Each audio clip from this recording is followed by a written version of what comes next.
गणा धावरे गणा पावरे, तुझ्या प्रेमाची किती गुण गावरे, तू दर्शन आम्हाला दावरे. गणा धावरे गणा पावरे, तुझ्या प्रेमाचे किती गुण गावरे, तू दर्शन आम्हाला दावरे. मित्रांनो, हे शब्दकानी पडताच आपसुकच आपले पाय वळतात ते जाखडी नृत्य पाहण्यासाठी. होय मित्रांनो, जाखडी नृत्य म्हणजेच बाल्या नृत्य हे आपल्या कोकण प्रांतातील एक सुंदर देणगी आहे. आपल्या पूर्वजांना दिलेली सुंदर देणगी आहे. कोकण प्रांतातील निसर्ग सौंदर्याप्रमाणे लोककलाही मनमोहक आहेत. त्यापैकी एक म्हणजे जाखडी नृत्य. जाखडीमधील खडी म्हणजे उभे राहणे. हा नाच उभ्याने केला जातो, म्हणूनच यास जाखडी असे म्हटले जाते. जाखडीचा आणखी एक अर्थ होतो जखडणे. जाखडीमध्ये नृत्य हे शृंखला तयार करून केली जाते, म्हणून जाखडी म्हटले जाते. जाखडी नृत्यास बाल्या नाच असेही म्हटले जाते. मुंबईत ग्रामीण भागातील शेतकरी घरगड्याचे काम करत असत. त्यांच्या कानात बाली हे आभूषण असे. त्या आभूषणावरून ते करीत असलेल्या नृत्याला बाल्या नृत्य असे म्हटले. बाल्या अथवा जाखडी नृत्यास रायगड जिल्ह्यात काही ठिकाणी चेवली नृत्य असे म्हटले जाते. आता हा लोकनृत्य प्रकार महाराष्ट्रात लोकप्रिय होऊ लागला आहे. या कला प्रकाराचा उगम शाहिरी काव्य तमाशा या लोककलापासून सुरू झाला. त्यात कलगीवाले व तुरेवाले असे दोन पंथ असतात. बाल्याना चाला कलगीतुरा किंवा शक्तितुऱ्यालाचा सामना असेही म्हणतात. 6व्या शतकानंतर होऊन गेलेले कवी नागेश यांनी कलगी या पंथांची सुरुवात केली. त्यांच्या नावावरून त्या पंथाला कागेशवळी म्हणजेच नागेशाची ओळ किंवा पंथ असेही ओळखले जाऊ लागले. नागेश यांनी कलगी पंथांची स्थापना केल्यानंतर त्यांचा प्रतिस्पर्धी असलेला समकालीन कवी हरदास यांनी तुरेवाले या पंथांची सुरुवात केली. त्याला हरदासवळी म्हणजेच हरदासाची ओळ किंवा पंथ असेही म्हटले जाऊ लागले. दोन पंथापैकी एकाने शक्तीचा म्हणजेच पार्वतीचा मोठेपणा आपल्या कवितेतून किंवा शाहिरीतून मांडला आणि दुसऱ्याने हराचा म्हणजेच शिवाचा मोठेपणा आपल्या कवितेतून आणि शाहिरीतून सांगितला. पुढे पंथांना ओळखण्याची खूण म्हणून या कलगीवाल्यांनी कलगी या चिन्हाचा वापर केला आणि तुरेवाल्यांनी आपल्या डफावर पंचरंगाचा तुरा लावण्याचा प्रघात पाडला. या दोन गटात काव्यात्मक जुगलबंदी रंगते. त्या प्रकारचा डफ शाहिरीतून तमाशा हा लोककला प्रकार निर्माण झाला. त्याची कोकणातील आवृत्ती म्हणजेच बाल्या नृत्य. बाल्या नृत्य प्रकारात 1-2 गायक, एक ढोलकी किंवा मृदुंगवादक, एक शैलीवादक, 1-2 झांजरी वादक व गायकांना साथ देणारे 1-2 सुरते म्हणजेच कोरस असतात. ते सर्वजण मधोमध बसतात आणि 8 ते 10 जण त्यांच्या सभोवताली गोलाकार भरजरी कपडे व पायात चाळ बांधून पायाच्या विशिष्ट चालीवर नृत्य करतात. प्रथम शक्तिवाले त्यांचे नृत्य सादर करतात. त्यामध्ये ईशस्वन केले जाते. नर्तक गुंफलेल्या नृत्याच्या वेगवेगळ्या चाली सादर करतात. त्यानंतर गणगवळण, सवाल जबाब, सारकी, प्रतिस्पर्ध्यांच्या चुका काढणे, शक्तीपर, सामाजिक अथवा सद्यस्थिती संबंधित माहितीपर गाणी गाऊन त्यावर नृत्य सादर केले जाते. गणात गणपतीला वंदन केले जाते, तर गवळणीत कृष्णाने गवळणींना केलेला इशारा गायला जातो. नृत्यामध्ये सवाल जबाब, स्वरूपाची गाणी गायली जातात. तुरेवाला त्यांचा सवाल विचारतात व शक्तीवाला त्यांचा काव्यातून उत्तरही देतात. बाल्या नृत्य श्रावणास ते दिवाळी या काळात विशेष सादर केले जाते. नाचासाठी ढोलकी, मृदुंग, घुंगूर, झांज, टाळ, बासरी, सनई या वाद्यांचा वापर केला जातो. बदलत्या काळानुसार बालांचे कपडे, म्हटली जाणारी गाणी यात बदल होत गेले आहेत. पूर्वी कासोटा बांधून नाच केला जात असे. त्यानंतर नाचणारे धोतर घालू लागले. त्यासोबतच डोक्यावर पेशवेशाही पगडी आणि कमरेला रंगीत शेला ही जाखडी नृत्याची वेशभूषा असे. हल्ली रंगीबेरंगी कपडे वापरले जातात. जोडचाल, 1 पावली, 2 पावली, 3 पावली आदी चालीवर जाखडी नृत्य केले जाते. नृत्य करणाऱ्या बाल्या अगदी लयीत नाचत असतो. बाल्याच्या उजव्या पायात भरपूर घुंगूर बांधले जातात. नृत्याची रचना प्रामुख्याने वर्तुळाकार असते. नृत्य सादर करताना घुंगरू बांधलेल्या पायाचा ठेका अगदी विशिष्ट प्रकारे दिल्यामुळे ढोलकी, झांजरी, टाळे यांच्या आवाजात घुंगराचा आवाज भर टाकतो.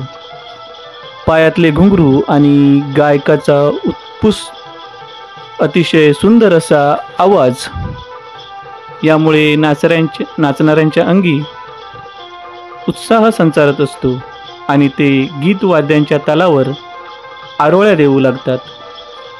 गाण्यामध्ये ऐकू येणाऱ्या त्या आरोळ्यामुळे सादरीकरणात आणखी रंग भरला जातो. मात्र पायात घुंगरू बांधून नाच करणारे दुर्मिळ आहेत. गणेशोत्सवाच्या काळात जाखडी नृत्य व परंपरेला मोलाचे स्थान आहे. गणेशोत्सवाच्या काळात जाखडी पथके वाड्यावाड्यातून बाल्या नृत्य सादर करत असतात. चिपळूण तालुक्यातील अनारी, कुंभारली, पिपळी, डेरव, कामते, सावर्डे, आंबडस अशा गावातून जाखडी पथके आढळतात. नृत्य सादर करताना शाहीर, नैसर्गिक आपत्ती तसेच समाजातील विविध समस्या यांच्यावर गीत रचतात. नृत्याच्या वेळी गीते गायली जातात. राधाकृष्णावर विशेष करून गाणी रचली जातात. वासुदेवाची गाणी अथवा भारुडासारख्या लोककला प्रकारातून केली जाणारी जनजागृती जाखडी नृत्यातही दिसून येत असतात. जाखडी नृत्यातील गीतामध्ये गणाधावरे हे गाणे विशेष प्रसिद्ध झाले आहे. बाल्या नृत्यात गोपनृत्याचीही समावेश आहे. या नृत्य गीतांना कृष्णाच्या रासक्रीडांचा पौराणिक संदर्भ आहे. गोपनृत्य प्रकारात हातात गोप घेतलेल्या बाल्या नृत्यासोबत गोप विणत जातात आणि तेवढ्याच लकबीने तो सोडवताहीत. गोपनृत्यासाठी नर्तकांची संख्या समप्रमाणात असावी लागते. 4, 6, 8 अशा संख्येने त्यांच्या जोड्या असतात. गोप रंगीबेरंगी साड्या, ओढण्या अथवा कपड्यापासून तयार केला जातो. नृत्य सादर करण्याच्या नर्तकांच्या शिरोभागी आड्याच्या केंद्रस्थानी गोप बांधून त्यांची अनेक टोके अधांतरी सोडली असतात. प्रत्येक बाल्याच्या हातात एक टोक दिले जाते. त्यानंतर गाण्याच्या तालावर आणि ढोलकीच्या ठेक्यावर नृत्य सुरू होते. काही वेळातच बाल्या नृत्याची वर्तुळाकार गती सोडून परस्परांना सामोरे जाऊ लागतात आणि त्यांची गोपाची गुंफण सुरू होते. त्यावेळी त्यांची नृत्याची पद्धत नागमोडी वळणाची असते. अर्ध्या जोड्या डाव्या तर उर्वरित जोड्या उजव्या बाजूने प्रवास करत गोप गुंफत असतात.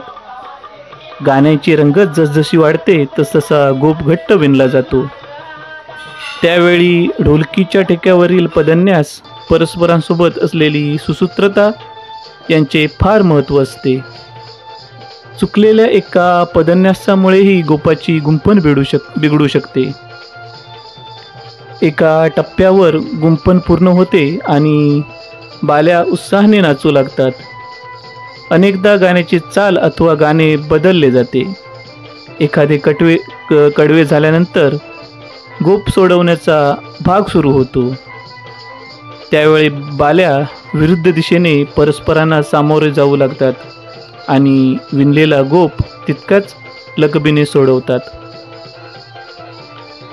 सध्या जाकडी नृत्याचे आधुनिकीकरण होत असल्याचे दिसून येत आहे. नृत्याच्या गाण्यामध्ये विविध शब्दांचा वापर वाढला आहे. नृत्यांची परंपरा चुकीच्या मार्गावर नेली जात आहे असे काही ज्येष्ठांचे म्हणणे आहे. नृत्यामध्ये ईश्वराचे स्मरण आणि भावनिकता यांना स्थान होते.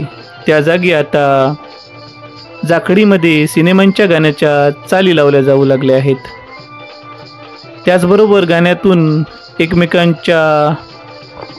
एकमेकांशी अवाच्य भाषेत बोलणे, अश्लील गाणी म्हणणे, आकर्षणासाठी नृत्यात कसरती करणे, अंगावर विद्युत उपकरणे लावणे, डोंबाऱ्याचे खेळ करणे, अशा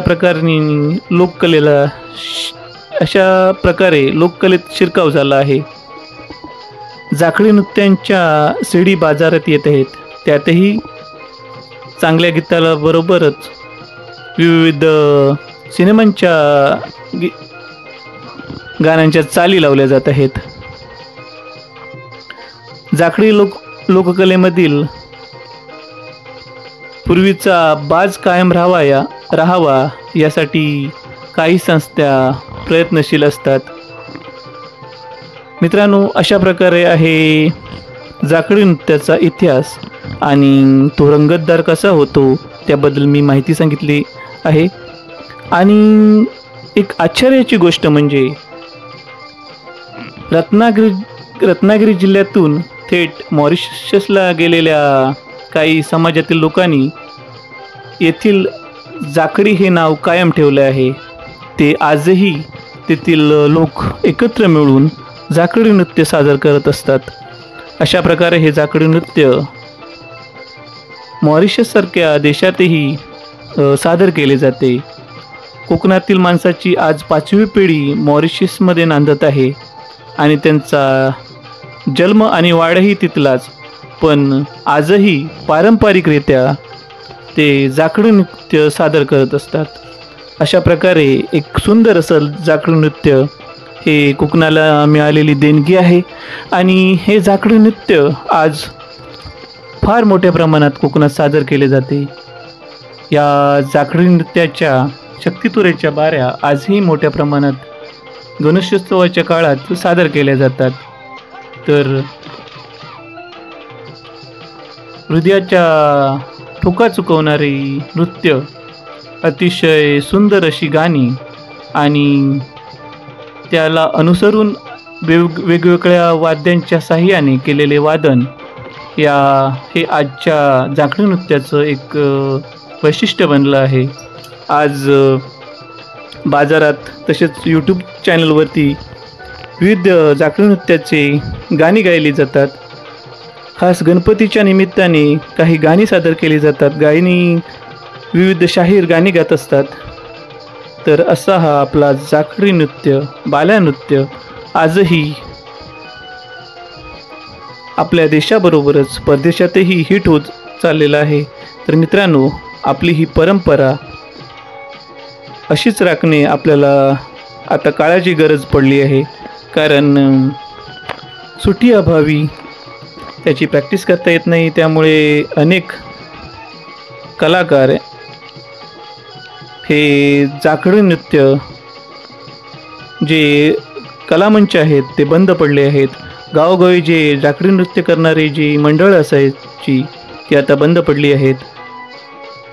न मिळणारी सुट्टी आणि मुंबईबरोबरच आजूबाजूच्या उपनगरीय परिसरात सगळे विखुरले गेल्यामुळे जाकडी कलानृत्य आता बंद पडत चाललं आहे.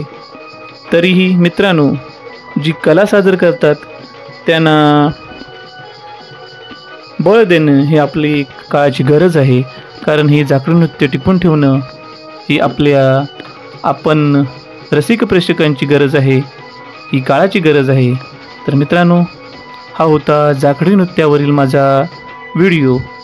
हा व्हिडिओ तुम्हाला आवडला तर नक्की लाईक करा, शेअर करा आणि जास्तीत जास्त लोकांपर्यंत पोचवा, जेणेकरून जे नृत्य आपल्या कोकणात सादर केले जाते त्याचा महिमा किती आहे, कधी काळापासून सादर केले जाते, कशा प्रकारे सादर केले जाते आणि त्याचं महत्त्व काय आहे हे मी या व्हिडिओच्या माध्यमातून सांगण्याचा प्रयत्न केला आहे.